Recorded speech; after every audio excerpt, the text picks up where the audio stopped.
Ok, entonces el día de hoy vamos a, para el mismo ejercicio que hemos estado haciendo, que era construir una prueba de hipótesis con región de rechazo y aceptación para esta distribución uniforme menos teta teta, vamos a nada más a calcular el último inciso del ejercicio, que es que nos dice, suponiendo que la muestra aleatoria observada es el siguiente conjunto de números, calcule los p valores de rechazar y aceptar la hipótesis. Entonces, vamos a explicar cuál era la lógica de esos p valores, pero primero vamos a hacer un pequeño repaso de lo que había, los resultados que habíamos obtenido para este ejercicio, que ya en sesiones anteriores habíamos visto que la región de rechazo que teníamos que tomar para controlarla con máxima probabilidad de error de nivel alfa era todas las muestras aleatorias observables, tales que el máximo de los valores absolutos era menor o igual que alfa a la 1 entre n, ¿no? Donde n es el tamaño de muestra.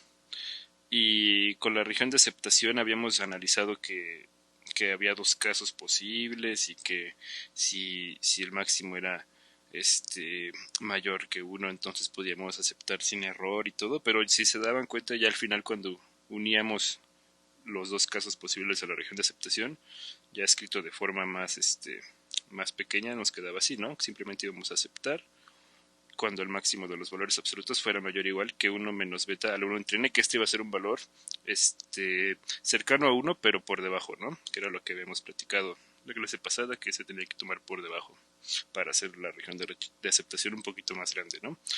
Y bueno, siempre hay que tener en cuenta esos detallitos, ¿no? De que a veces, o sea, sí hay que tener en cuenta que esta región en algunos casos ya rechaza con probabilidad de error tipo 2 igual a 0, pero en particular para calcular los prevalores eso no se vuelve tan relevante.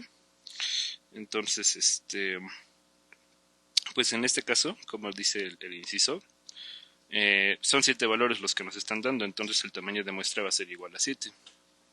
Y entonces la muestra aleatoria observada vendría dada por esta expresión, ¿no? Sería un vectorcito desde x1 hasta x7 y pues serían justo estos valores que nos está dando, ¿no? No los voy a leer uno por uno, pero pues ahí están escritos. Y algunos son positivos, algunos son negativos, como ya habíamos platicado que en esta distribución se iba a dar. Y pues lo que tenemos que hacer para calcular el p-valor es pues observar primero cuál es calcular más bien cuál sería la observación de este estadístico de prueba. Entonces, en este caso, pues el máximo de los valores absolutos de las x's, que sería desde x1 hasta x7, pues simplemente primero tendríamos que sacarle valor absoluto a estos valores, que pues a los positivos no les hacemos nada y a los negativos los hacemos positivos, que pues simplemente es lo que tenemos aquí abajo. Y luego en ese conjunto simplemente hay que calcular el máximo. Y si se dan cuenta, pues ya con estos valores en valor absoluto, el máximo nos da 0.96, que provenía de aquí, que era un valor negativo, ¿no? Entonces el máximo ya sería 0.96 y esa sería la observación de este estadístico. Ahora que ya tenemos la observación, la idea del p-valor, de los p-valores, es que tú no tienes ya prefijado, bueno, puede ser motivado de dos formas, ¿no? Una es que tú no simplemente no tengas prefijado cuáles son los valores de alfa y beta que tú quieres considerar, pero ya sabes cómo es la forma de tu región de rechazo para controlar esos valores. Entonces lo que tú haces es que ya sacas tu muestra, observas cómo es tu estadístico y de acuerdo a esa observación que ya tienes, tú calculas cuál es el mínimo valor de alfa y el mínimo valor de beta. ¿Por qué el mínimo? Para que sea la probabilidad de error lo más pequeña posible. Tú calculas los mínimos valores de alfa y los mínimos valores de beta, tales que con esa información muestral tú caerías en las regiones de rechazo y aceptación. Y entonces así podrías ver como cuál sería la mínima probabilidad de error tipo 1 que tendrías que considerar si tú quisieras rechazar, y cuál sería la mínima probabilidad de error tipo 2 que tendrías que considerar si tú quisieras aceptar, y en base a qué tan grandes sean esas probabilidades tú decides, ¿no? Esas probabilidades que calculas serían a lo que se le llama p-valores. Ahora, por ejemplo, si lo viéramos esquemáticamente,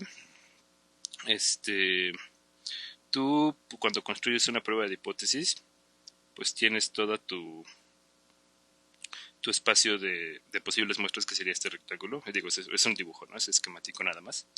¿no? Este rectángulo que es el espacio de posibles muestras. Y lo que haces es que particionas, ¿no? La idea es particionar ese espacio de todas las posibles muestras que puedes observar.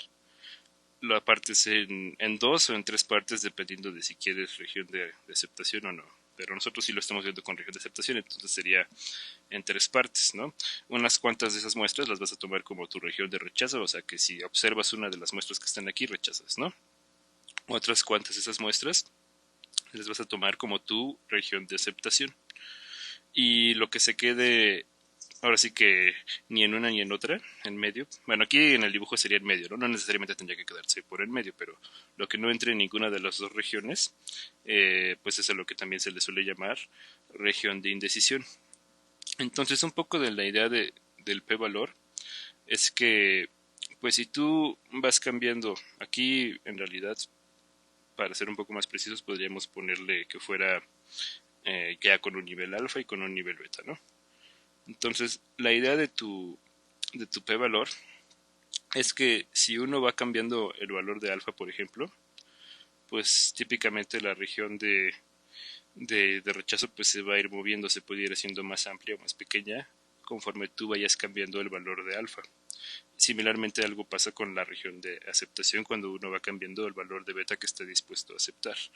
Entonces, un poco la idea del p-valor surge, por ejemplo, en un caso en el que ya tengamos nuestra prueba de hipótesis y ya cuando tenemos nuestra muestra aleatoria observada, que va a ser lo que voy a dibujar con verde, pues nos quedará, por ejemplo, aquí, ¿no?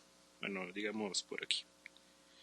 Entonces, si por ejemplo ese puntito fuera nuestra muestra aleatoria observada, pues nosotros, por cómo construimos nuestra región de hipótesis, no podríamos ni rechazar ni aceptar. Entonces, si nosotros quisiéramos o estuviéramos por alguna razón forzados a tomar una decisión de rechazar o de aceptar, pues lo que tendríamos que hacer sería renunciar como a los valores que nosotros ya teníamos preestablecidos para alfa y beta, y entonces empezar a jugar moviéndole esos valores, y entonces lograr que, que jugando con esos valores, la región de rechazo y también, ¿no? De paso la región de aceptación, pues ya se hagan como lo más amplias posibles para que ya la muestra observada pueda caer en esas regiones, ¿no? Bueno, no, más bien más que lo más amplios posibles, o sea, lo necesariamente amplias para que ya caiga la muestra, pero lo más pequeñas posibles para que la probabilidad de los errores sea pequeña, lo más pequeña posible, ¿no? Y entonces, dependiendo de qué tanto le tienes que mover al valor, o sea, qué tan alto lo tienes que tomar, que es lo que normalmente sucede, que le tienes que aumentar el valor, pues ya decides que te conviene más, si rechazar o aceptar. Entonces, pues para hacer eso, ya en el cálculo, pues ya matemático por decirlo así, pues lo que tienes que hacer es, pues simplemente tratar a alfa y a beta como si fueran unas incógnitas, como si fueran pues unos valores que no conoces.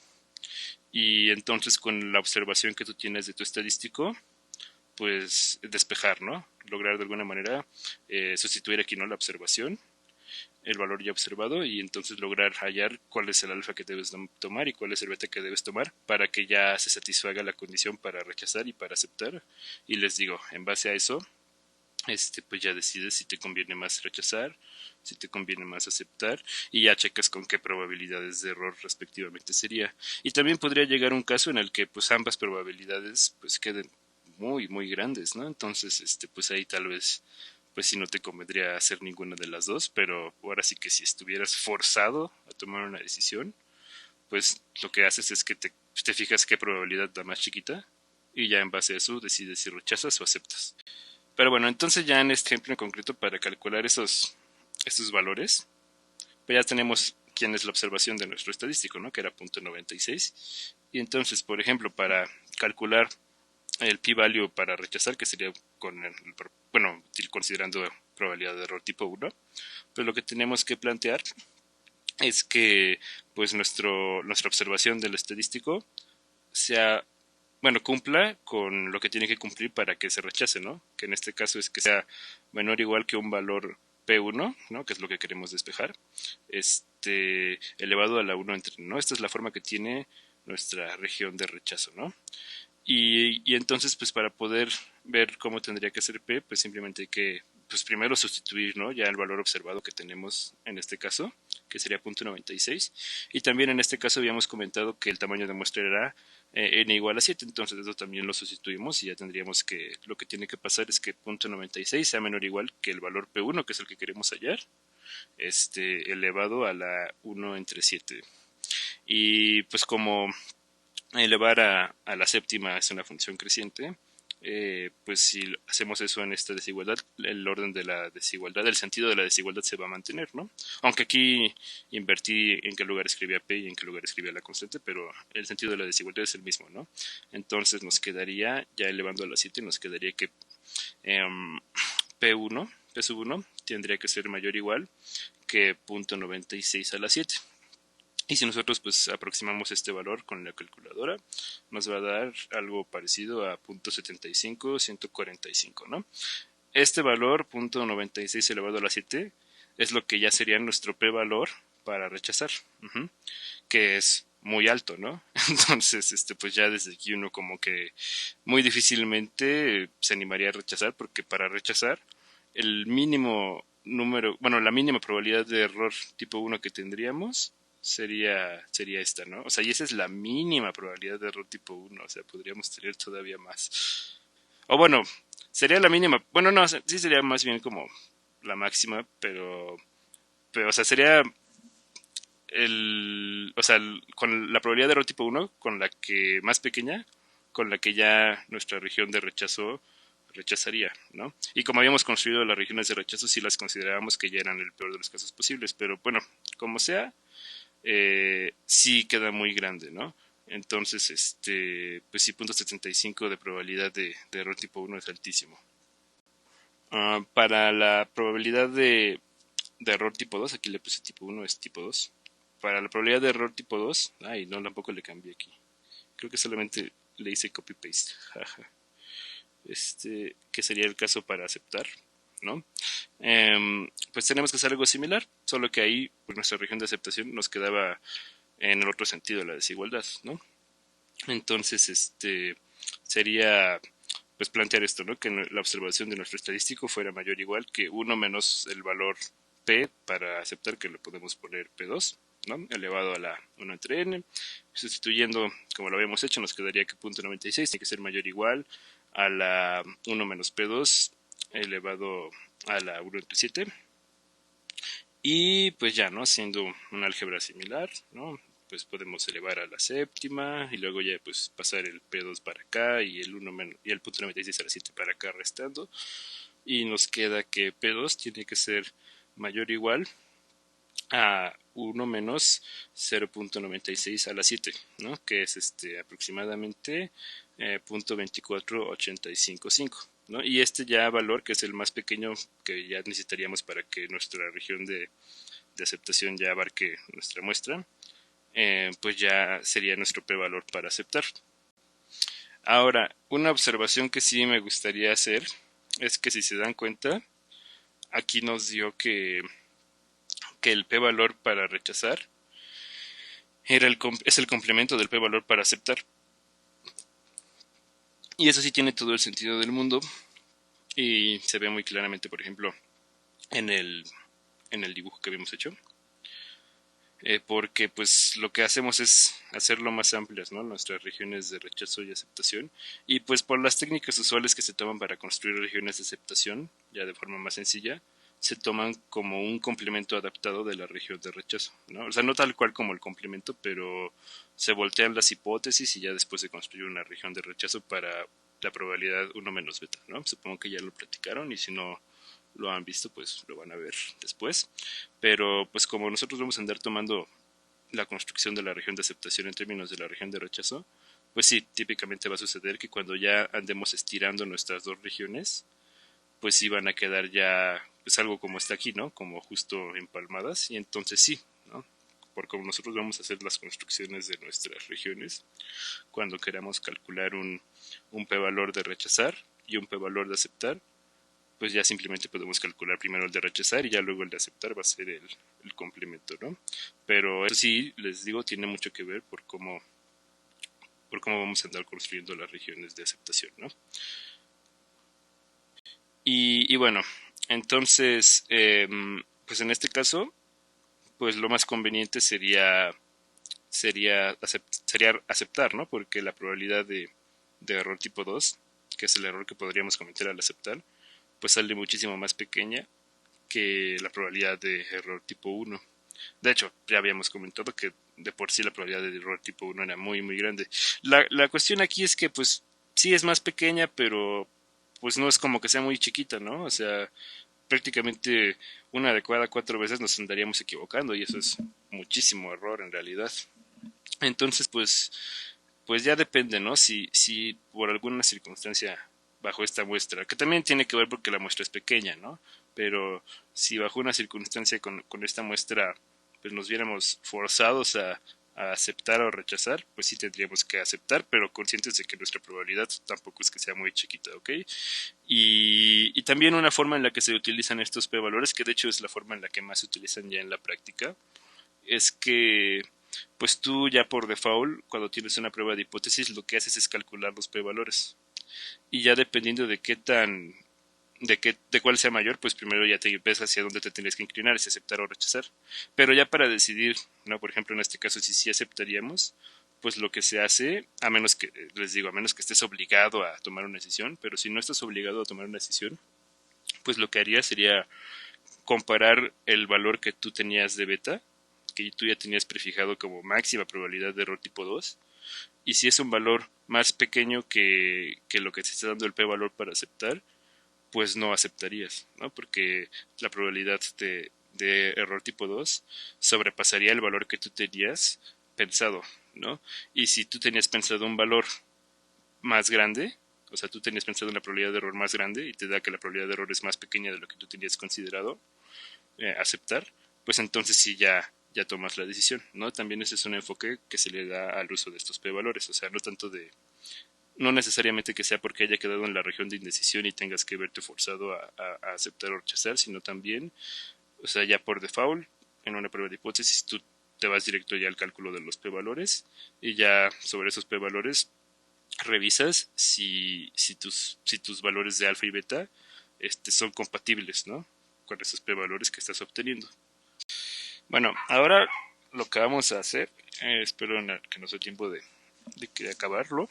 Bueno, no lo vamos a acabar todo, pero lo que vamos a platicar el resto de la clase va a ser pues estos dos ejercicios que venían en su tarea que pues ya vi que varios tuvieron muchos problemas solucionándolos. En el que nos dice que se tiene una muestra aleatoria proveniente del modelo Bernoulli con parámetro desconocido teta. Y en el primero nos dice que la hipótesis que hay que considerar es que teta es igual a un medio, ¿no? Y lo que nos pide es determinar el mínimo valor de n, tal que sea posible lograr construir una prueba de hipótesis con regiones de rechazo y aceptación que tengan probabilidades de error tipo 1 lo más cercanas posibles a 1%, pero sin sobrepasar ese umbral, o sea, sin que sean mayores al 1%. El 1% recuerden que es 0.01. Y en el ejercicio 3 lo que nos pide es hacer exactamente lo mismo con la misma distribución para la muestra y todo, y con las mismas condiciones, los mismos objetivos, solamente que en lugar de tomando la hipótesis teta igual a un medio, tomando la hipótesis teta menor que un medio.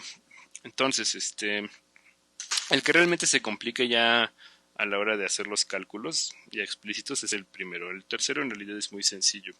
Hasta se pueden hacer los cálculos a mano, que es lo que vamos a hacer ahorita. Entonces, pues vamos a iniciar primero, ¿no? Con el 1.3. Aquí simplemente reescribo lo más importante, ¿no? La muestra aleatoria es Bernoulli teta. Teta es un número 0 y 1 y la hipótesis que estamos tomando en el 3 es teta menor que un medio. Entonces el ejercicio no especificaba qué regiones de rechazo y aceptación se tenían que tomar, pero pues la lógica sería tomarlas lo más pequeñas posibles, pero sin que fueran vacías, ¿no? Porque por supuesto alguien podría decir, oye, pues tomo mis regiones como vacío y entonces las probabilidades de error ya se hacen cero y ya son menores. Ok, sí, ¿no? No lo especifica el ejercicio, pero se debe de sobreentender que quieres que haya una probabilidad de error positiva, ¿no? Entonces, pues así tu región pues no tendría sentido tomarlas como vacío que a alguien se le hubiera podido ocurrir, ¿no? Pero, o sea, sin que sean vacías las regiones, la lógica es tomarlas lo más pequeñas posibles y que también mantengan cierto sentido, ¿no? Que tampoco sean tomarlas arbitrariamente. Pero ¿por qué lo más pequeñas posibles? Porque pues entre más chiquitas sean nuestras regiones, tanto de rechazo como aceptación, pues la probabilidad de que se rechace y que se acepte va a ir bajando, ¿no? Y por ende también las probabilidades de error tipo 1 y error tipo 2, que involucra aceptar y rechazar, pues también van a ir bajando entre más pequeñas hagamos nuestras regiones. Entonces, si la idea es que encontremos el mínimo valor de n, o sea, el n lo más pequeño posible, pues por eso la lógica pues sería tomar nuestras regiones de rechazo y de aceptación lo más pequeñas posibles, pero que pues sigan teniendo cierto sentido. Entonces, pues mi propuesta, digo, no es como una ley que se tenga que hacer esto, pero mi propuesta, y espero que a varios de ustedes se les haya ocurrido algo por lo menos muy similar, es que pues para ser muy extremistas, o sea, haciendo referencia a eso, ¿no? De tomarlas muy pequeñas, vamos a tomar pues como región de rechazo, y aquí en lugar de ponerle en términos de alfa o de beta, se los voy a poner en términos de n, porque pues, lo que queremos aquí encontrar en este ejercicio es n, ¿no? Entonces, pues para cierto valor de n, tamaño de muestra n, nuestra región de rechazo que vamos a tomar va a ser todas las muestras observables, tales que la suma de las x's es igual con n. ¿Por qué?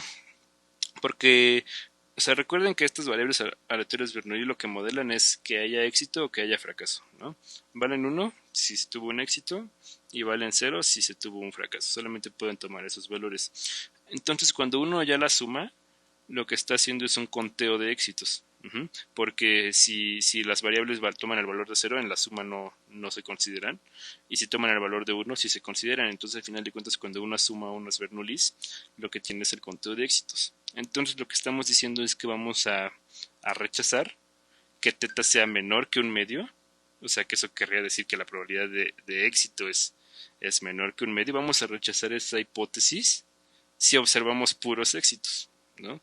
Que pues sí tiene sentido, ¿no? Si observamos puros éxitos, pues como que esto ya no se nos daría muy lógico, ¿no? O sea, de hecho pensaríamos lo contrario, pensaríamos que la probabilidad de éxito es 1, ¿no? De hecho, ya olvídate de que, o sea, sería lo que uno podría llegar a inclusive a pensar, ¿no? A lo mejor si lo piensan que estamos aventando una moneda con probabilidad teta de caer águila, por ejemplo, y caen puras águilas en N lanzamientos, pues uno podría pensar que está súper cargada la moneda, que caigan puras águilas, ¿no? A lo mejor no que siempre vaya a caer águila, pero que casi siempre, ¿no? O sea, que la probabilidad de éxito sea muy cercana a 1, y por ende si es muy cercana a 1, pues por supuesto que va a ser mayor que un medio, ¿no? Entonces eso sería como la lógica, irte a un caso súper extremo. Y en este modelo en específico, solamente se puede que la suma de las x's valga n con esta muestra específica, si todas las observaciones son 1. Porque con una sola observación que no sea 1, ya no es posible que esta suma valga n. Entonces solamente se puede tener esto si la muestra que tenemos es una muestra de puros unos, ¿no? Aquí lo vemos que está contenido en Rn para pues, hacer referencia al tamaño de vector, ¿no? Que son n1 los que estamos teniendo aquí. Y bueno, ya para la región de aceptación se toma una lógica muy similar, pero en el otro caso extremo, ¿no? O sea, si nosotros vamos a pedir, solamente vamos a aceptar si caen puros éxitos, ¿no? Si tenemos puros unos en nuestra muestra, perdón, a rechazar, pues entonces para aceptar lo que vamos a pedir es que pues caigan puros ceros, ¿no? Que tengamos puros ceros. O sea, que la suma sea igual a 0. Y bueno, les digo otra vez, por cómo es la naturaleza de estos valores x y y, solamente se puede que esta suma valga 0 si todos valen 0, porque si uno no vale 0, pues va a valer 1 y entonces ya esto tendría que valer por lo menos 1, ¿no? Entonces solamente se puede que la suma valga 0, o sea que no haya ni un solo éxito si pues cada uno de los valores de la muestra toma el valor de 0. ¿Y por qué lo escribo en términos de la suma? Pues porque precisamente este estadístico que sería la suma es lo que vamos a utilizar ya para hacer los cálculos de las probabilidades, porque pues hay que recordar que aparte de que este era un estadístico suficiente para esta distribución, que eso es importante, de hecho también es suficiente minimal, pues es muy fácil calcular la distribución ya del estadístico, que vendría siendo la suma de las variables aleatorias de la muestra. Aquí eran los valores ya de la muestra observada, aquí ya es con las variables aleatorias. Y como estamos suponiendo que nuestras muestras aleatorias son independientes, idénticamente distribuidas, en este caso con distribución Bernoulli θ, pues la suma de n variables aleatorias independientes con distribución Bernoulli θ va a tener distribución binomial n θ. Entonces, si ya sabemos que esa es una variable aleatoria binomial, y pues nosotros queremos calcular el valor de n para que la probabilidad de error sea menor o igual que 1%, ¿no? Entonces, primero lo vamos a poner en abstracto. Si alfa y beta representan a las máximas probabilidades de error tipo 1 y error tipo 2 respectivamente, como solemos utilizar, pues para calcular la probabilidad de error tipo 1, pues tendríamos que asumir que nuestra hipótesis es verdadera, ¿no? Porque la probabilidad de error tipo 1 es cuando rechazas pues que la hipótesis haya sido verdadera. Entonces, asumiendo esto, lo que tendríamos que lograr es que la probabilidad de que se rechace, que era cuando nuestra suma valía n, ya con variables aleatorias, la probabilidad de que nuestra suma de variables aleatorias tome el valor de n tendría que ser menor o igual que alfa. Y en una binomial, la probabilidad de que se tome el valor de n, en una binomial nθ por supuesto, la probabilidad de que se tome el valor de n, pues es θ a la n, porque pues es que cada una sea éxito, y pues entonces es la probabilidad de éxito multiplicada por sí misma n veces, porque pues se asume que los eventos son independientes y equiprobables. Y bueno, ya para cuestiones del análisis que vamos a hacer posterior a esta cantidad θ de la n, la vamos a llamar como g de θ. ¿Okay? Y de manera similar, para calcular, acotar el error de tipo 2, lo que necesitaríamos sería suponer que nuestra hipótesis es falsa, que en este caso sería que θ es mayor o igual que un medio, que es el contrario que esta, que era la hipótesis, y entonces lograr que beta sea mayor o igual que la probabilidad de que se acepte, que en este caso sería que la suma valga 0, y similarmente ahora sería 1 menos θ elevado a la n, porque 1 menos θ es la probabilidad de fracaso, y aquí querríamos puros fracasos. Y también, ¿no?, para el análisis posterior que vamos a hacer, a esta cantidad la vamos a llamar h de θ. Y entonces, pues con el fin de maximizar estas probabilidades de error, tenemos que, o sea, de acotarlas, ¿no?, más bien. Y para eso pues tenemos que considerar el caso en el que sean lo más grandes posibles para acotar ese caso, como ya lo habíamos venido haciendo. Con ese fin, pues tenemos que analizar el comportamiento de estas funciones que acabamos de definir, de las funciones g y h, y en general pues lo vamos a hacer pues para todos los valores del espacio paramétrico, ¿no?, que en este caso es θ entre 0 y 1, y ya que lo hagamos con todos los valores, pues ya nos fijamos en estos valores específicos, ¿no? Entonces, pues aquí me tomé la libertad de preparar algunas ilustraciones. Ahorita vamos a eso, pero primero vamos a hacer de manera analítica, porque pues aquí es un caso muy sencillo, ¿no? Pues por ejemplo, para analizar si las funciones son crecientes o decrecientes, lo que podríamos hacer es calcular su derivada, ¿no? Entonces, la derivada de g de θ igual a θ a la n, pues sería g' de θ igual a n por θ a la n-1. Estamos derivando con respecto a θ, por supuesto. Y como θ es una cantidad que está entre 0 y 1, pues a final de cuentas es una cantidad positiva, y multiplicada por n también va a ser una cantidad positiva, elevada a la n-1 es una cantidad positiva. Entonces todo esto siempre va a ser positivo para cualquier valor de θ que tomemos en ese intervalo. De manera similar, si derivamos h de θ igual a 1 menos θ a la n, lo que vamos a obtener es que h' de θ es igual, ¿no?, n por 1 menos θ a la n-1, pero después hay que multiplicar por un menos 1, que sería de la derivada de lo que está aquí adentro, ¿no? Entonces al final nos queda todo eso, pero con este signo menos.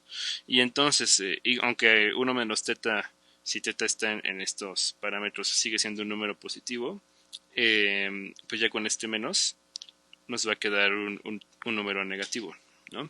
Entonces, la derivada de h siempre va a ser estrictamente menor que 0 cuando θ esté en este intervalo. Y entonces, pues por saber que la derivada de g es positiva y que la derivada de h es negativa, pues, lo que podemos concluir es que restringiéndonos a ese intervalo, que es donde ahorita nos interesa, g es una función estrictamente creciente porque su derivada es positiva, y h es una función estrictamente decreciente. Ahora, gráficamente, no podemos graficarla en general porque en general no conocemos cuál es el valor de n. Aquí simplemente la grafiqué para algunos valores de n, que fueron n igual a 3, n igual a 5 y n igual a 10. No lo grafiqué para valores de n más grandes porque ya quedaban muy difíciles de ver. Las gráficas se quedaban muy pegadas a cero en casi todo el intervalo, entonces sí, ya no se hacía pues muy didáctico. Pero pues para estos valores están graficadas aquí, ¿no? El rojo es el caso n igual a 3, el azul el caso n igual a 5 y el verde el caso n igual a 10, ¿no? Entonces, por ejemplo, para la función g, pues habíamos analizado que era una función creciente, quedan así más o menos las curvas. Y lo que nosotros estamos interesados es en encontrar qué valor maximiza esta función, pero ya ahora sí, ya fijándonos solamente en los valores que hay que andar considerando. Entonces, para nuestra g, que era para la probabilidad de error tipo 1, lo que teníamos era que suponer que la hipótesis era verdadera, que sería con los valores de teta entre 0 y un medio, ¿no? Entre 0 y 0.5, que son estos que pinté aquí con el intervalo verde.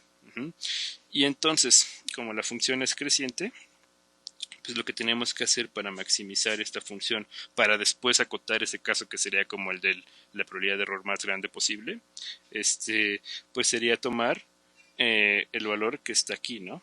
Que está más o menos aquí. El problema aquí quizás sería un poco que pues el intervalo aquí queda abierto, entonces pues si uno solamente se restringe a los valores de la hipótesis teta menor a un medio, no podría tomar ningún valor, pero aquí pues, hay que usar el sentido común, ¿no?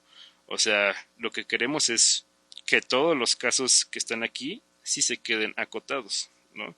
No es necesario que a fuerzas tenga que ser utilizando uno de los casos que estén aquí arriba, simplemente hay que tomar algún caso que acote a todos los que están aquí, eso es lo que realmente se está buscando. Y entonces un caso que acota a todos los casos que están en ese intervalo, pues es justamente el que está aquí justo en el límite superior del intervalo, que sería con teta igual a 0.5. Aquí no aparece en la gráfica, pero aquí sería justo, ¿no? Teta igual a 0.5. Y eso también lo pueden hacer sin necesidad de graficar, ¿no? Simplemente viendo que la función es creciente. Entonces dices, pues tengo que irme al valor lo más grande posible, ¿no? Que sería teta igual a un medio, teta igual a 0.5. Ahorita ya hacemos los cálculos, pero va a ser utilizando teta igual a 0.5 para el caso de g. Y para el caso de h ocurre algo muy similar, ¿no? Aquí la función es decreciente, ¿no? Y también algo que tengo que decir para las dos es que si se dan cuenta, ¿qué está pasando? El valor de n aquí más grande que tomamos era el caso n igual a 10, que era la curva verde, ¿no? Y el valor más pequeño era el caso n igual a 3, que era la curva roja. Y si se dan cuenta, en ambos casos, conforme n va creciendo, pues se van haciendo como más exageradas nuestras funciones. ¿Y esto por qué sucede? Porque pues lo que estamos calculando es la probabilidad de que, recuerden que era lo que estábamos calculando la probabilidad de que tuviéramos por un lado puros éxitos y por otro lado la probabilidad de que tuviéramos puros fracasos, y dejándolo en función del parámetro teta. Pero pues lo que nos está diciendo el hecho de que estas funciones cada vez se vayan pegando más hacia cero es que pues sin importar el valor de teta que tomemos, conforme n va creciendo, pues va siendo menos probable que se tengan puros éxitos o puros fracasos, ¿no? Lo cual tiene todo el sentido del mundo, ¿no? Porque pues entre más grande sea n, más posibilidades hay, ¿no? Y de que no suceda eso, ¿no? Y para que tengas puros éxitos o puros fracasos solamente es un resultado posible del experimento, ¿no? Y entonces por eso se van haciendo más pronunciadas estas curvas en ambos casos. Pero bueno, ya para dejar las grafiquitas, rápido terminemos de analizar la de H. Y en este caso, lo que tendríamos que suponer para la probabilidad de error tipo 2 sería quedarnos con los valores de teta que están en esta parte, ¿no? Que es cuando la hipótesis es falsa, ¿no? Que es teta mayor o igual que un medio. Y aquí pues sin problema podemos tomar teta igual a un medio, que sí es parte de esas tetas que podemos considerar, y ya no nos quedamos con esos puntitos como valores que acotan a todos los demás casos posibles. Si todos están de acuerdo, ¿no? Entonces, por la naturaleza de las restricciones, en ambos casos, para maximizar el posible error, ya sea de tipo 1 o tipo 2, pues lo que tenemos que tomar en ambos casos es θ igual a 1/2. Entonces, de esta forma, tomando θ igual a 1/2, pues lo que tendríamos que hacer sería lo siguiente, que ya es muy sencillo. Lo que queremos es que θ, recuerden, ¿no? Perdón, que alfa fuera mayor o igual que θ elevado a la n para el error de tipo 1, ¿no? Entonces, si usamos θ igual a 1/2, lo que queremos es que alfa sea mayor o igual que 1/2 elevado a la n. Esto es equivalente a decir que 2 a la n sea mayor o igual que 1 menos alfa, ¿no? Tomando inversos. Y si tomas inversos, el sentido de la desigualdad se va a invertir también. Y entonces aquí para poder despejar n, que es lo que nosotros queremos a final de cuentas, podemos aplicar logaritmo base 2, ¿no? Para que ya a toda la desigualdad. Y pues como los logaritmos en general de cualquier base son crecientes, el sentido de la desigualdad se mantiene. Entonces tendríamos que el logaritmo base 2 de 2 a la n, que es n, ¿no? Por eso aplicamos logaritmo base 2 para que ya nos quedara n.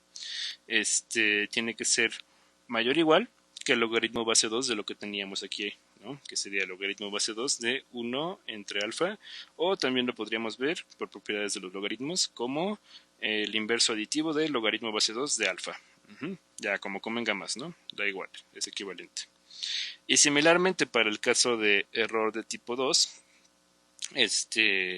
lo que tendríamos que plantear es que beta sea mayor o igual a 1 menos θ elevado a la n, en este caso con θ igual a 1/2, y 1 menos 1/2 vuelve a ser 1/2. Entonces, si se dan cuenta, quedaríamos con beta mayor o igual que 1/2 de la n, que sería exactamente lo mismo de x, solo que en lugar de alfa, con beta, ¿no? Entonces, pues los pasos son exactamente los mismos, y al final llegamos a que n tiene que ser mayor o igual que menos el logaritmo base 2 de alfa, ¿no? Lo mismito que teníamos aquí arriba, solo que lo escribí ya de forma más concisa. Y entonces, nosotros pues queremos que n sea un parámetro de nuestra binomial, ¿no? Y el primer parámetro de la binomial tiene que ser un entero. Entonces, no podemos tomar directamente este valor, porque este valor casi nunca va a dar entero, ¿no? Entonces, lo que tomamos es el entero que se quede por arriba, ¿no? O sea, el primer entero que satisfaga esta desigualdad de aquí. Entonces, ese entero lo podemos denotar, por ejemplo, con esta notación que se conoce como función techo, que es muy similar a la función máximo entero menor o igual, solo que con la lógica al revés. Aquí sería el mínimo entero mayor o igual, ¿no? Se denota así. También les digo que se le llama función techo. Y ya es una forma como de tener una formulita, por decirlo así, explícita, de cuál sería el valor de n que solucione este ejercicio. Ya en nuestro caso particular, de hecho aquí lo hicimos, ¿no? Pero inclusive para alfa abstracto, ¿no? En nuestro caso particular, pues lo que queremos es que el valor de alfa y de beta también. Bueno, aquí lo puse para alfa, pero para beta es lo mismo, pero con beta, ¿no? Y el valor de alfa y de beta, en este caso que queremos que se satisfaga, es el del 1%, que es 0.01. Y entonces, si ya sustituimos esos valores, pues queremos que n sea el techo de menos el logaritmo base 2 de 0.01. Y si ya calculas esta cantidad pues con una calculadora o en una computadora, te va a dar que aproximadamente es 6.64 y ya el techo de 6.64 es 7. Entonces, pues lo que acabamos de calcular es que si tomamos n igual a 7, ambas probabilidades, tanto la de error tipo 1 como la del error tipo 2, por supuesto utilizando las regiones de rechazo que nosotros construimos, que eran muy, muy pequeñas y muy, muy exageradas, pero con esas probabilidades con esas regiones de rechazo y aceptación, simplemente se necesita que n sea igual a 7 para que ya las probabilidades de error tipo 1 y error tipo 2 no sobrepasen el valor de 0.01. Y bueno, ahora que ya resolvimos analíticamente, ¿no? Inclusive el ejercicio 3, que había comentado que era el sencillo, pues vamos a platicar cómo sería la solución del ejercicio 1, que era exactamente lo mismo, el mismo objetivo, la misma distribución, todo lo mismo, pero íbamos a cambiar la hipótesis. En lugar de que θ fuera menor a 1/2, la hipótesis iba a ser θ igual a 1/2. Y cuando uno cambia la hipótesis, pues por supuesto que toda la lógica de las regiones de rechazo y aceptación también va a cambiar. Entonces, en este caso, Para regiones de aceptación y de rechazo, podríamos tomar las siguientes. Por ejemplo, para la región de rechazo, para cierto tamaño de muestra n, podríamos tomar todas las muestras observables, tales que la suma de las observaciones de las muestras, que recordemos que era el conteo de cuántos éxitos o fracasos hubo, o bien valiera 0 o bien valiera 1. ¿Esto por qué? Porque ahora la hipótesis es como decir que teta es justo el valor del medio que se puede tomar, ¿no? O sea, porque recuerden que teta estaba entre 0 y 1, y pues un medio es el punto medio de ese intervalo. Entonces, pues la lógica sería, oye, yo voy a decir que teta no es exactamente el valor del medio, solamente si se queda prácticamente en los valores más alejados posibles a un medio que se podrían tomar, ¿no? O sea, si mi muestra me indica que teta está en los dos extremos, ¿no? Porque pues más o menos si vieras puros ceros, pues lo que uno pensaría es que teta, el valor de teta, a lo mejor no sería cero, ¿no? Pero sería un valor muy cercano a cero, ¿no? Y si uno viera puros unos, pues uno pensaría que teta, que es la probabilidad de que tengas un 1, pues fuera un valor muy cercano al 1, ¿no? Al 1 de probabilidad, entonces, para que se vean puros n's. Entonces, sería parecida la lógica al ejercicio anterior, pero en este caso, o sea, rechazaríamos con ambos extremos, ¿no? En el ejercicio anterior nos fijábamos en un extremo para rechazar y en otro extremo, en un extremo para rechazar y en otro extremo para aceptar.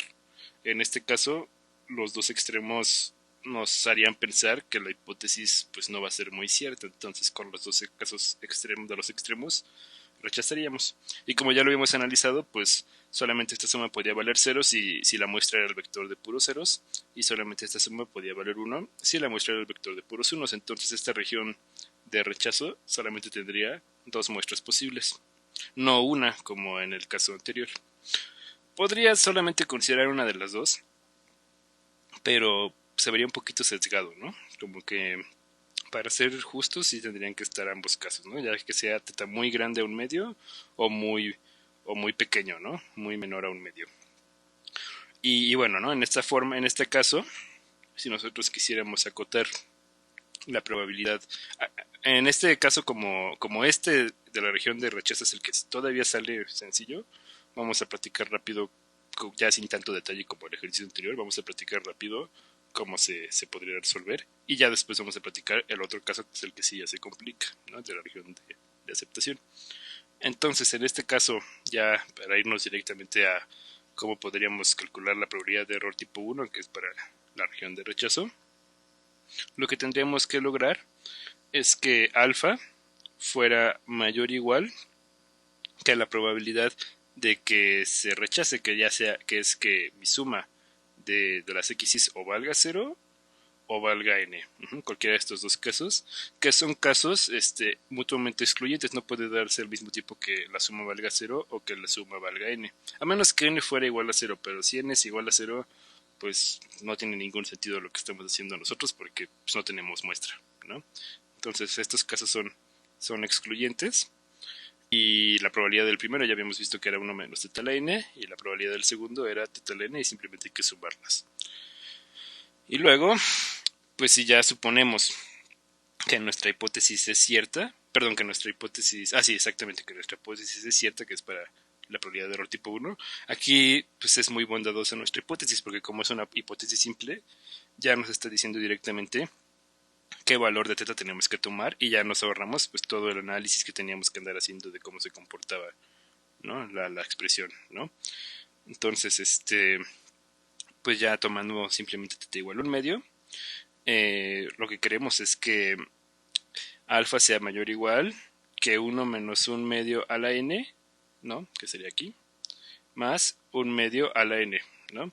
Pero lo de la izquierda es un medio a la... esperen, aquí creo que hice una... no, sí, está bien. Lo de la izquierda es un medio a la n, ¿no? Entonces lo que estamos sumando es un medio a la n más un medio a la n. Y esto es equivalente a multiplicar por 2 el 1 medio a la n, ¿no? Que lo podemos escribir como 1 entre 2 a la n. Entonces todo este número quedaría 1 entre 2 a la n-1. Y haciendo, pues ya partiendo de aquí, se hacen pasos pues prácticamente análogos a lo que habíamos hecho en el ejercicio anterior, entonces ya no los voy a explicar todos, pero pues siguiendo esta lógica ustedes lo pueden checar con calma si gustan. Lo que llegamos es a que n-1 tiene que ser mayor o igual que el logaritmo base 2 de 1 entre alfa. Y entonces, pues ya despejando el n, nos quedaría que n tiene que ser mayor o igual que 1 menos el logaritmo base 2 de alfa, ¿no? Que el menos sale del 1 entre, ¿no? De dentro del logaritmo. Y de manera similar, pues lo que tendríamos que tomar es la parte, bueno, el entero que se quede por arriba, ¿no? Que lo denotábamos así, con la función techo. Y ya ese valor sería el n que tendríamos que utilizar.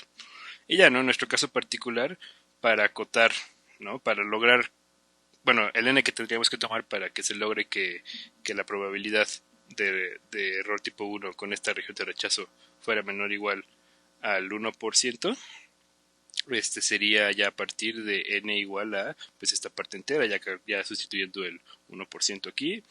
Y entonces en este caso lo que nos queda sería la parte entera de 7.64, porque es lo mismo número que teníamos hace rato, pero le estamos sumando un 1, ¿no? Entonces queda 7.64 y ya su parte entera es 1, es 8. Entonces, pues sí, este sería el número que tendríamos que utilizar para controlar el error de tipo 1. A partir de este n, ya todos los demás n subsecuentes van a tener error de tipo 1 menor o igual a 0.01. El problema es que no solamente nos pide controlar el error de tipo 1, también nos pide controlar el error de tipo 2. Y ahí es cuando ya se pone bastante más complicado. Tanto en un sentido teórico, ahí no tanto, pero donde sí se pone muy complicado es en el sentido computacional ya para obtener el número explícito. Y bueno, ahora justamente para ya poder modelar el error de tipo 2, tenemos que construir una región de aceptación. Y para eso podríamos tomar esta propuesta que tengo aquí escrita. No es la única, pero es una posible, ¿no? Que tiene cierto sentido. Y primero vamos a tener que hacer una distinción para cuando nuestro tamaño de muestra sea par y para cuando nuestro tamaño de muestra sea impar. Entonces, si nuestro tamaño de muestra es par, pues podríamos tomarlo como un valor 2n, ¿no? Este sería nuestro tamaño de muestra. Y entonces, si 2n es nuestro tamaño de muestra, la región de aceptación que podemos tomar sería, por ejemplo, todas las muestras observables, tales que la suma de las observaciones, en este caso, nos diera exactamente n. ¿Por qué? Porque así como estamos modelando nuestro tamaño de muestra, que es 2n, n sería justamente la mitad de las observaciones. Entonces lo que estaríamos diciendo aquí es que solamente vamos a aceptar la hipótesis de que θ es igual a un medio si justamente exactamente la mitad de las observaciones dan 1 y la mitad de las observaciones dan 0. Solamente en ese caso vamos a aceptar que θ es igual a un medio. Y de forma similar, pero para el tamaño de muestra impar, ahí se nos presentaría un problema, porque si nuestro tamaño de muestra es impar y nosotros dividimos nuestro tamaño de muestra entre 2, no nos va a dar un número entero. Y esta suma solamente puede tomar valores enteros. Entonces no vamos a poder lograr que exactamente la mitad de nuestras observaciones valgan 1 y exactamente la mitad de nuestras observaciones valgan 0. Entonces lo que vamos a tomar en ese caso como región de aceptación, en el caso 2n más 1, que sería cuando tenemos un tamaño de muestra impar, serían todas las muestras observables, tales que la suma de las observaciones nos da alguno de estos dos valores, ya sea n o n más 1, ¿no? Que recuerden, ¿no? El tamaño de muestra no es n, el tamaño de muestra es 2n más 1, ¿no? Que estamos suponiendo que es un tamaño de muestra impar, entonces se puede escribir de esta forma. Pero ¿por qué se toman estos dos, n y n más 1 en este caso? Porque, pues, si nosotros, lo que habíamos platicado, si nosotros tal cual dividiremos el tamaño de muestra entre 2, este número de aquí no nos va a dar un número entero. Pero si nosotros le restamos 1 al numerador, ya va a ser el numerador un número par, ¿no? Nos quedaría 2n. Y dividido entre 2, pues sí ya nos da el valor de n. Y si nosotros al numerador, en lugar de restarle 1, le sumamos 1, también nos va a quedar un número par, que sería 2n más 2. Y eso dividido entre 2 nos queda n más 1. Entonces lo que estamos diciendo es que n y n más 1 son los números enteros que se quedan por la izquierda y por la derecha de lo que vendría siendo dividir nuestro tamaño de muestra entre 2. Y pues con el fin de que pues no sea como sesgado nuestro análisis a que vamos a aceptar si hay un 0 más que unos o un 1 más que ceros, pues tomamos las dos posibilidades, ¿no? Aquí, si la suma toma el valor de n, lo que estaría representando es que hay exactamente un 1 más que el número de ceros, ¿no? Y, perdón, al revés, hay exactamente un 0 más que la cantidad de unos, ¿no? Y el número n más 1 correspondería al caso en el que hay exactamente un 1 más que la cantidad de ceros. Y entonces, pues el problema que se va a presentar, ya sea tomando el caso par o el caso impar, es que en ambos casos hay un montón, pero de verdad un montón de posibilidades de que esto suceda. O sea, piénsenlo. Yo estoy haciendo un buen de ensayos y en cada uno recibo un 1 o un 0 y estoy pidiendo que la mitad sean 1 y la mitad sean 0. Las maneras que tienes para acomodar toda esa mitad de ceros y toda esa mitad de unos en todas las posiciones de los posibles ensayos que tienes son muchísimas, ¿no? Se hace un número exageradamente grande conforme n va creciendo. Y también de forma similar aquí, ¿no? De hecho aquí va a estar todavía peor porque aquí, o sea, ya sea para que la suma valga n, va a haber un montón de posibilidades. Y para que la suma valga n más 1, también va a haber un montón de posibilidades y al final de cuentas hay que considerar las dos posibilidades, ¿no? O sea, bueno, todas las posibilidades que tenga para que valga n, agregándole también todas las posibilidades para que valga n más 1. Entonces se va a hacer un número también muy muy grande, ¿no? Típicamente más grande que en el caso cuando n es par. Entonces, pues por simplicidad, como al final de cuentas lo que queremos es hallar el n lo más pequeño posible, y aparte nuestra región de aceptación en el caso de los pares quedó más simple, ¿no? Por simplicidad vamos a hacer nuestro análisis asumiendo que el tamaño de muestra es par. Y entonces ahí podría alguien decir, oye, pero ¿qué tal si con un tamaño de muestra impar se alcanzaba algo todavía más pequeño? Ah, pues entonces analizamos cuál es el primer número, cuál es el primer tamaño de muestra par para el que ya se tenga que la probabilidad da lo pequeña que queramos. Y entonces ya por separado analizamos el impar que se queda por debajo, que sería ese tamaño que obtengamos menos 1, y ya comparamos si ese tamaño de muestra, si con ese tamaño de muestra queda todavía más grande, pues entonces ya nos quedamos con el par, y si con ese tamaño de muestra impar, que sería solamente el anterior, queda más chico, pues nos quedamos con ese, ¿no? O sea, viéndolo como sea, en este caso sí siempre va a ser más conveniente asumir que el tamaño de muestra es par. Entonces, para eso, ya utilizando este supuesto, lo que se busca lograr es que beta, el error de tipo 2, sea mayor o igual que la probabilidad de que se acepte. Y en el caso de tamaño de muestra par, la probabilidad de que se acepte es que la suma desde igual a 1 hasta 2n de mis variables aleatorias x tome el valor de n. Y esto con la distribución binomial que tendría esta suma sería las combinaciones de 2 en n, que sería el parámetro de la binomial, en n, que sería el valor en el que estamos evaluando su función de masa, por teta a la n, que sería el valor de la evaluación, por 1 menos teta a la 2n menos n, que también queda n. Y lo que querríamos sería de aquí despejar el n. Y del lado derecho no habría tanto problema, pero el problema va a ser con esta expresión que tenemos aquí también, porque aquí van a aparecer tanto 2n factorial como n factorial abajo. Entonces ya intentar invertir el factorial se vuelve una tarea muy complicada de hacer a mano, prácticamente imposible.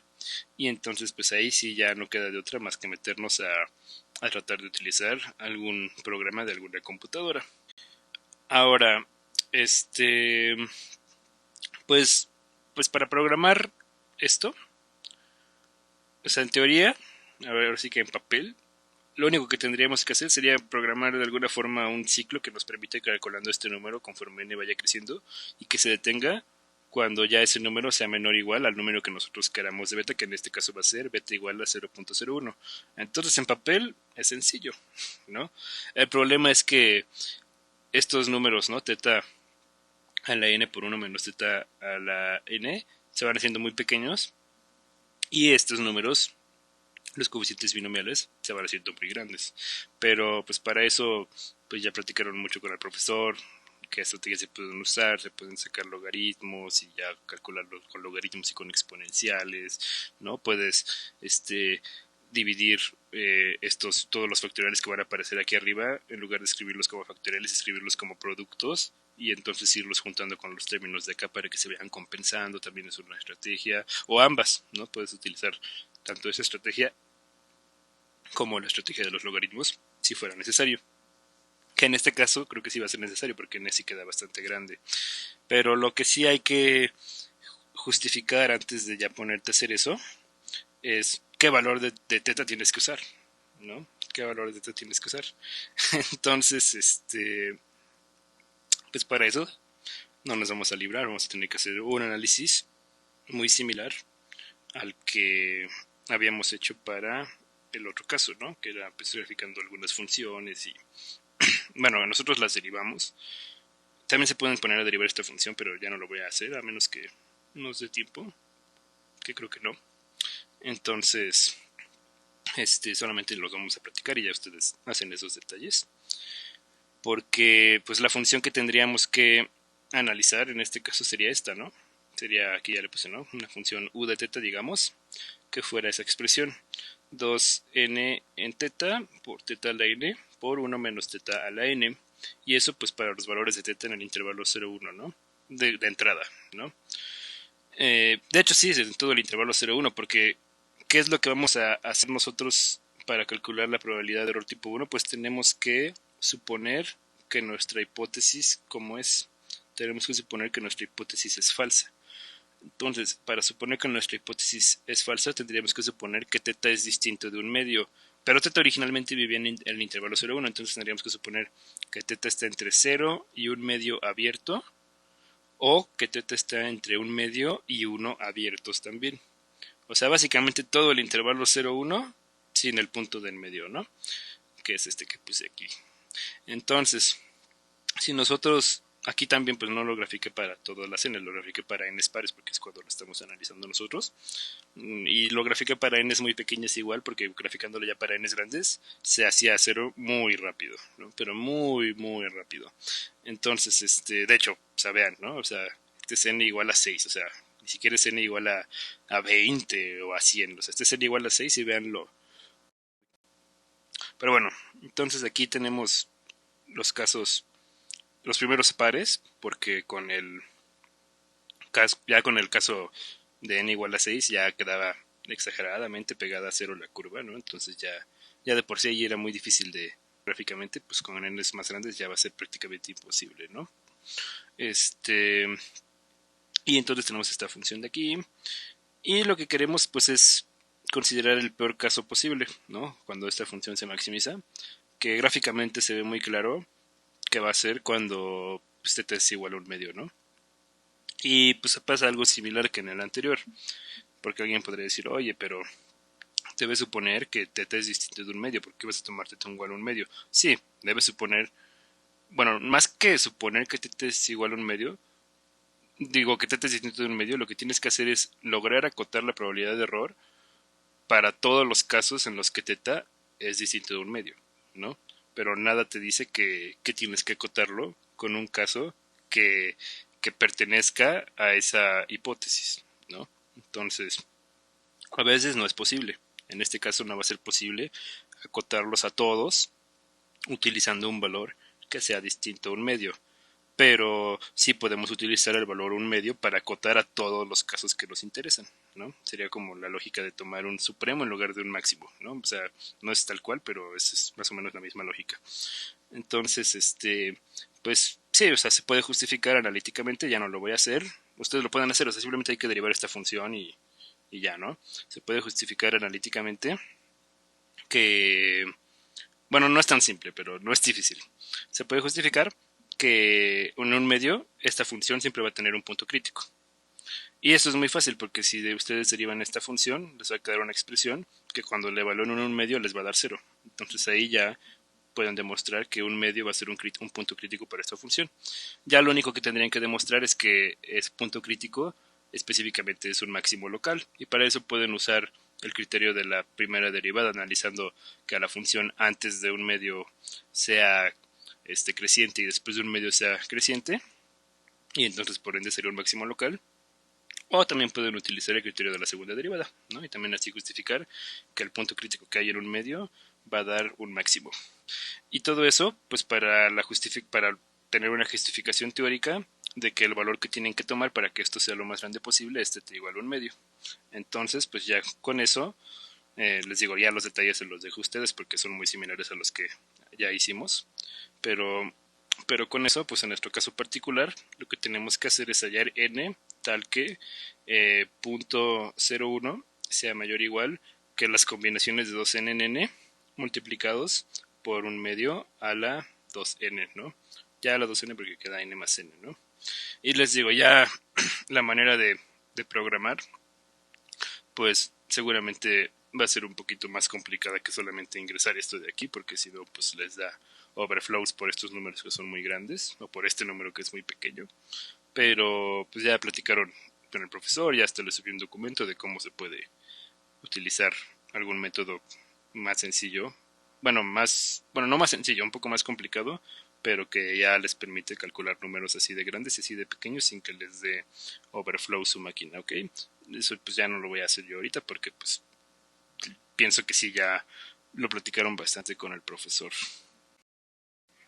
Y bueno, el problema aquí pues es que es prácticamente imposible despejar n de esta expresión y aparte n queda muy grande. ¿Y por qué n queda muy grande? Porque pues hay que ponernos a pensar en cómo es la binomial, ¿no? Es algo que ya a algunos les comenté, pero no a todos, entonces aprovecho. Porque supongo que uno de los objetivos del profesor era que se dieran cuenta, por un lado que se dieran cuenta de lo difícil que podía llegar a ser programar algo que de entrada se ve tan simple, pero que también analizaron un poquito de por qué el n que les quede ya al final, que queda, según yo, más de 6000. O sea, ya ya el tamaño de muestra queda mayor a 6000 al parecer. ¿Y por qué? ¿Por qué queda tan grande? Porque, ¿qué es lo que queríamos hacer en el primer ejercicio, por ejemplo, que nos quedaban n súper chiquitas? Lo que queríamos hacer era, pues, acotar las probabilidades de estos valores, ¿no?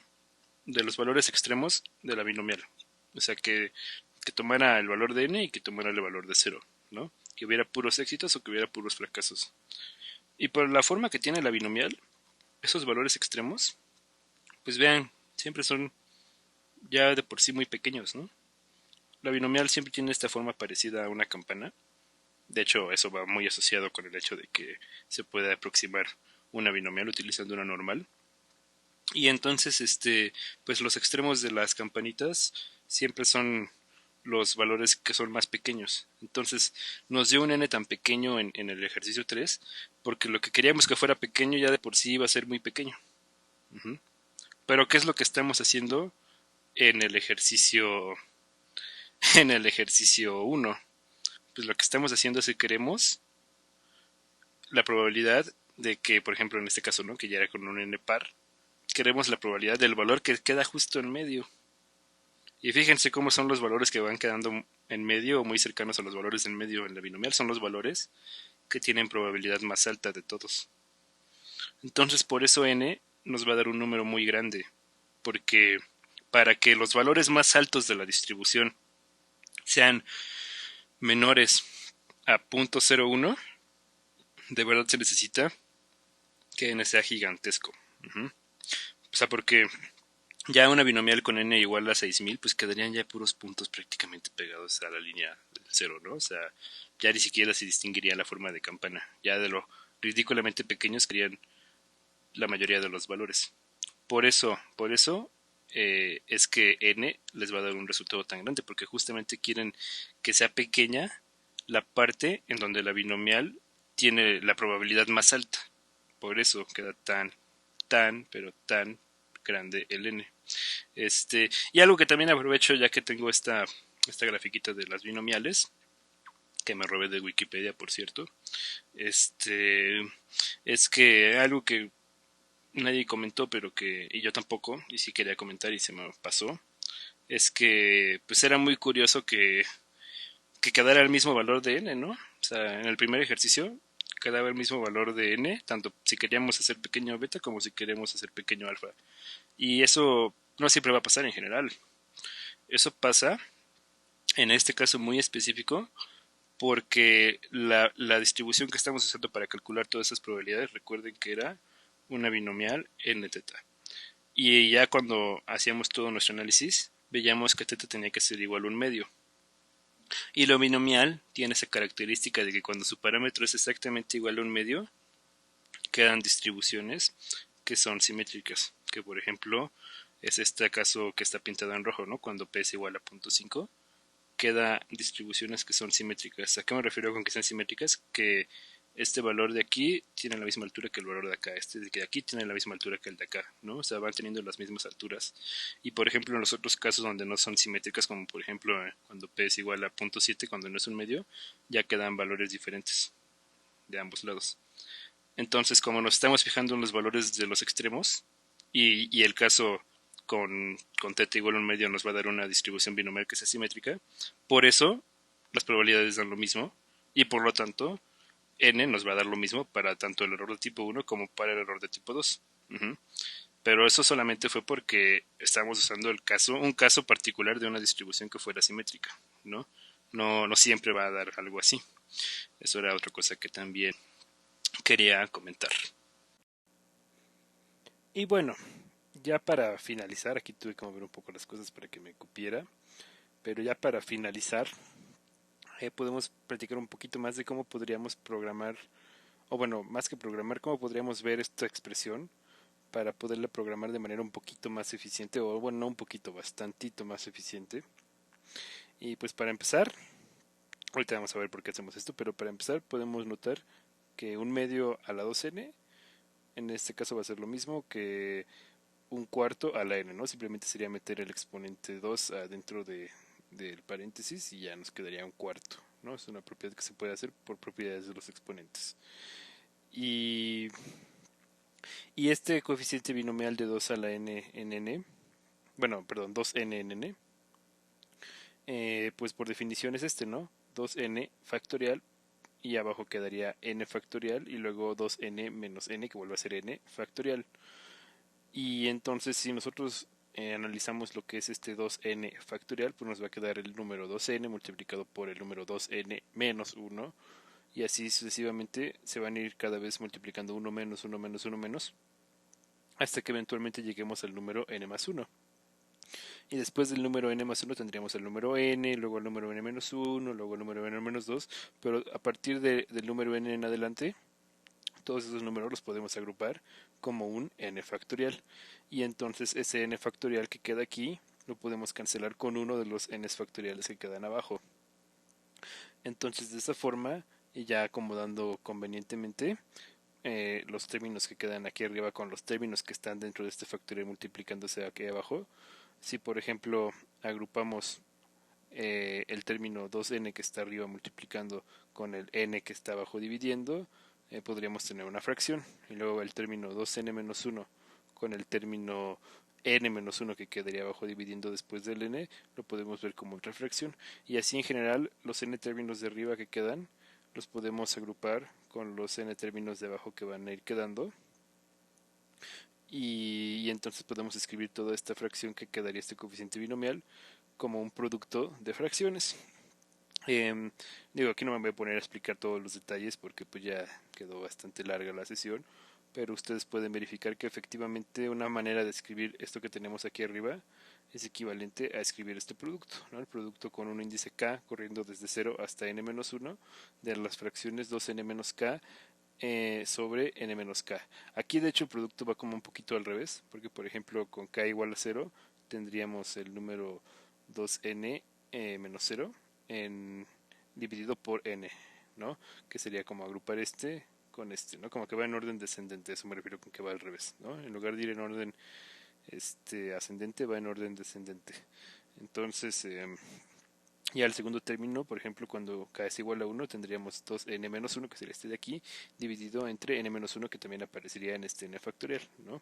Y así sucesivamente hasta el término n-1, y entonces, por ejemplo, 2n menos n menos 1 queda n más 1, porque al restar el n de aquí con el 2n de aquí solamente nos queda un n, y luego al restar el menos 1 ya nos queda más 1, y queda dividido entre n menos n-1, simplemente nos va a quedar el 1 positivo, ¿no? Que va a ser el último término que está en este factorial. Entonces sí, efectivamente sí, este producto es igual a este cociente, y entonces por ende va a ser igual a este cociente binomial, a este coeficiente binomial, perdón.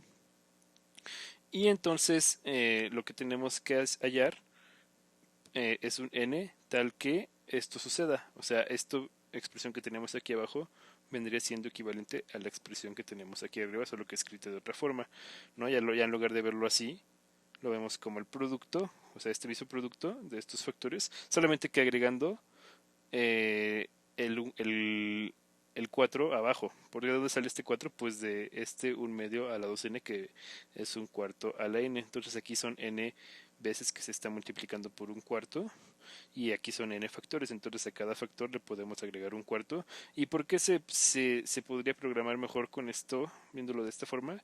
Porque así esta fracción pues es un número que pues típicamente tu computadora va a poder calcular, y la siguiente fracción del producto también la va a poder calcular, y la siguiente fracción también la va a poder calcular, porque si tú a tu computadora le tratas de meter este coeficiente binomial directamente, te va a marcar un error de overflow porque te va a dar un número gigantesco. Y si tú a tu computadora le metes este número, te va a marcar eventualmente que esto ya empieza a valer cero, porque se va a ir haciendo muy pequeño. Entonces una forma de más o menos compensar los dos efectos es juntándolos de esta forma, ¿no? Y aún así, como n es muy grande, es posible que ni siquiera así sea posible evitar que tu computadora te empiece a ya a marcar errores o a arrojar resultados que ya dejen de tener sentido. Ya si ese fuera el caso, podrías intentar aplicar logaritmo, cualquier logaritmo, por ejemplo logaritmo natural, a esta desigualdad, y ya así manejarlo, porque cuando tú quieres calcular el logaritmo de un producto, lo puedes calcular como la suma de los logaritmos. Entonces es más fácil para la computadora sumar que multiplicar, eso por un lado. Y por otro lado, porque si, o sea, un logaritmo de un número muy grande, pues lo hace como muy pequeño, ¿no? O sea, se baja mucho la escala cuando aplicas logaritmos. Entonces eso también podría ayudar de cierta forma para evitar que tu computadora te empiece a marcar errores cuando quieras programar una forma de hallar el n que satisfaga esto. ¿Ok?